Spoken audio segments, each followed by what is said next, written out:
Dalam sejarah perkembangan Islam, berbagai peristiwa menakjubkan diabadikan dalam kitab suci Al-Quran. Bukti-bukti peristiwa ini sebagian telah termakan waktu, namun sebagian lagi masih tersisa dan terungkap setelah melalui penelitian selama bertahun-tahun. Dari beberapa peninggalan yang masih ada, kiranya jejak-jejak Islam yang tertoreh di alam selayaknya menjadi pengingat kita semua agar senantiasa meningkatkan iman dan takwa kepada Allah Subhanahu wa Ta'ala. Dan inilah 7 jejak Islam di alam versi on the spot.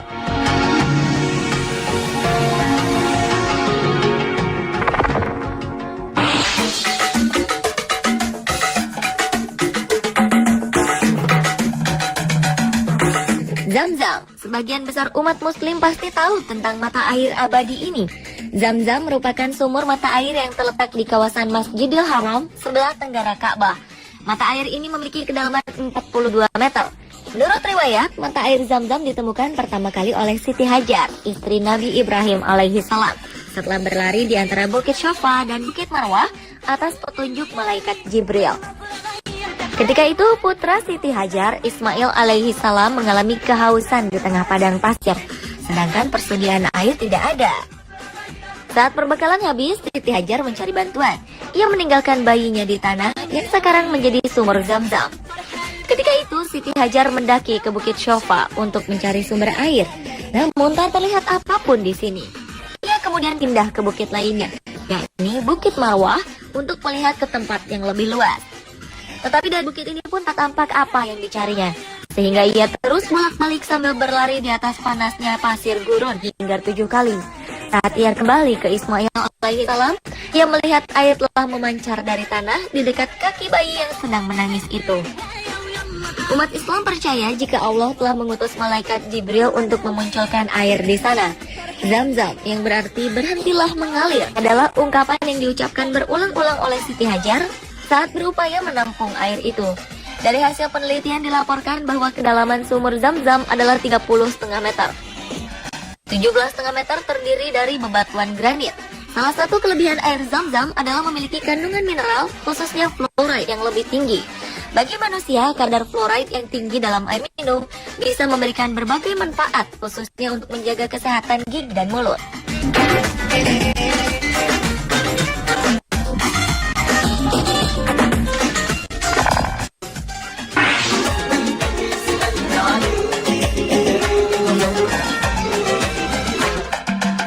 Selanjutnya adalah Gua Sur. Gua ini terletak di Bukit Sur, tepatnya di sebelah selatan Masjidil Haram sejauh 4 km. Tinggi gua ini dari permukaan laut sekitar 748 meter. Gua Sur merupakan bebatuan keras berbentuk seperti perahu terbalik.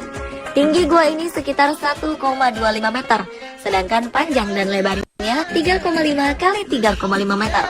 Gua ini memiliki 2 pintu, satu pintu dari sebelah barat, tempat dahulu Rasulullah Shallallahu Alaihi Wasallam pernah memasukinya. Gua Sur adalah tempat di mana Nabi Muhammad Shallallahu Alaihi Wasallam beserta sahabatnya Abu Bakar radhiyallahu anhu pernah bersembunyi dari kaum Quraisy yang berniat membunuh Nabi ketika hendak berhijrah. Diriwayatkan kaum Quraisy saat itu begitu marah kepada umat Muslim dan Nabi Muhammad Shallallahu Alaihi Wasallam karena mereka tidak menyangka bahwa ajaran Islam akan tersebar dengan begitu cepatnya. Berkat pertolongan Allah Subhanahu wa Ta'ala, Rasul dan Abu Bakar selamat dari peristiwa yang menegangkan ini. Kini kita dapat datang dan melihat ke Gua Sur, gua yang menjadi saksi peristiwa besar dalam sejarah Islam.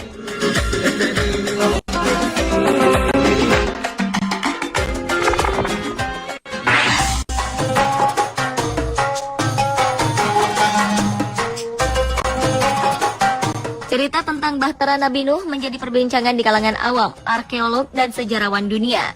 Sejumlah peneliti menemukan bukti-bukti valid tentang keberadaan kapal Nuh.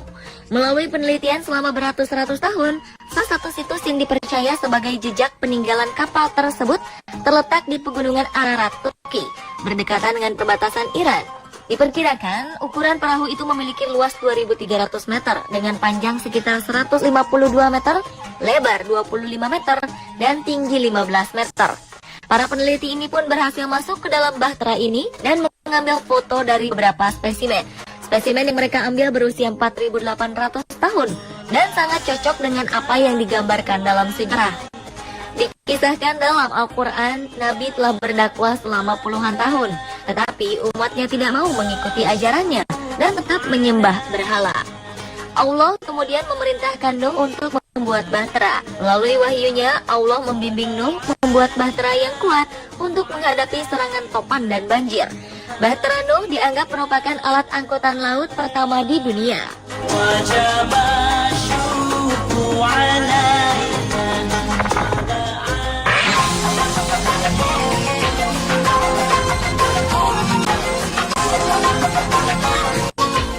Satu tempat yang tak pernah sepi dari kunjungan para jamaah haji. Tempat ini bernama Jabal Rahmah, satu gunung yang disebut-sebut punya kisah pertemuan Adam dan Hawa. Bahkan terdapat monumen yang menandakan romantisme keduanya. Jabal Rahmah berada di tepi Arafah, suatu kawasan di bagian timur di luar kota Mekah.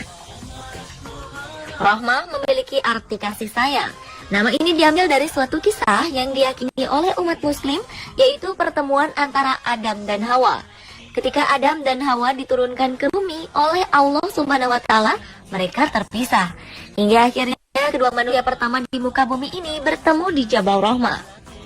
Untuk mengenangnya, di atas Jabal Rahmah terdapat suatu tugu persegi 4 yang terbuat dari beton dengan lebar 1,8 meter dan tinggi 8 meter.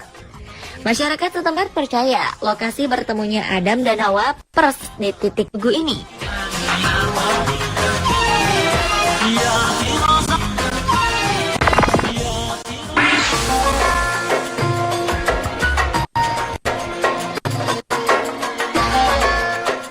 Ashabul Kahfi adalah kisah 7 pemuda yang tertidur lelap di dalam gua selama 309 tahun Hijriah atau 300 tahun Masehi untuk melarikan diri dari kekejaman Raja Dicyanus. Kisah ini bersumber dari Al-Quran dalam surat Al-Kahfi. Menurut beberapa sejarawan Islam, 7 pemuda ini bernama Maksamena, Martinus, Castunus, Bairunus, Ganimus, Yasbunus, dan Tamlika, serta seekor anjing bernama Kitmir yang dipercaya sebagai anjing yang akan masuk surga. Beberapa berpendapat sejarah ini terjadi di Suriah, tetapi ada beberapa ahli Al-Quran dan Injil berpendapat mereka berasal dari Yordania. Lokasi Gua Ashabul Kahfi terletak di Yordania. Gua ini memiliki sebuah lubang di atasnya sehingga cahaya bisa masuk. Selain itu, bentuk gua yang terdapat di Ar-Rakim ini sangat luas dan lapang serta tidak dalam.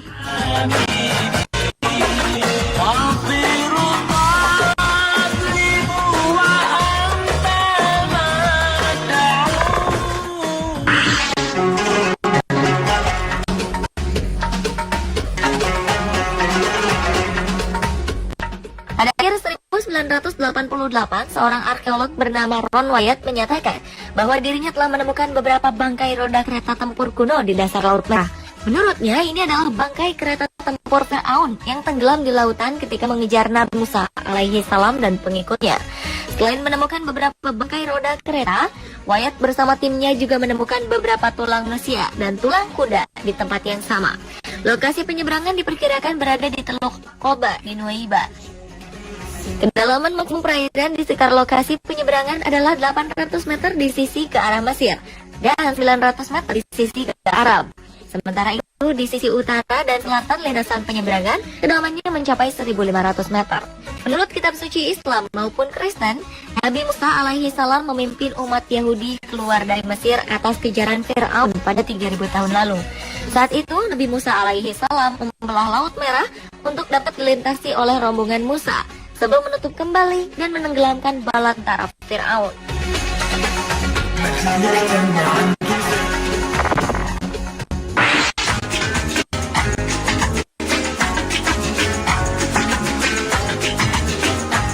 Dalam berbagai penelitian, peristiwa atau lokasi kejadian di azabnya umat Lut alaihi salam ini adalah di kota Sodom, di daerah yang sekarang dikenal dengan nama Laut Mati atau di Danau Lut, yang terletak di perbatasan antara Israel dan Yordania.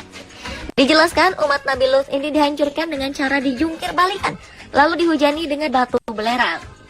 Selama ribuan tahun terkubur, kini jejak atau sisa kehancuran umat Nabi Lut berhasil ditemukan oleh para arkeolog di sekitar Laut Mati. Kejadian yang menimpa kaum Lut seperti yang disebutkan dalam Al-Quran diperkirakan terjadi sekitar 1800 sebelum Masehi. Berdasarkan pada penelitian arkeologis dan geologis, peneliti Jerman Werner Keller mencatat bahwa kota Sodom dan Gomorrah benar-benar berada di lembah Siddim yang merupakan daerah terjauh dan terendah dari Danau Lut.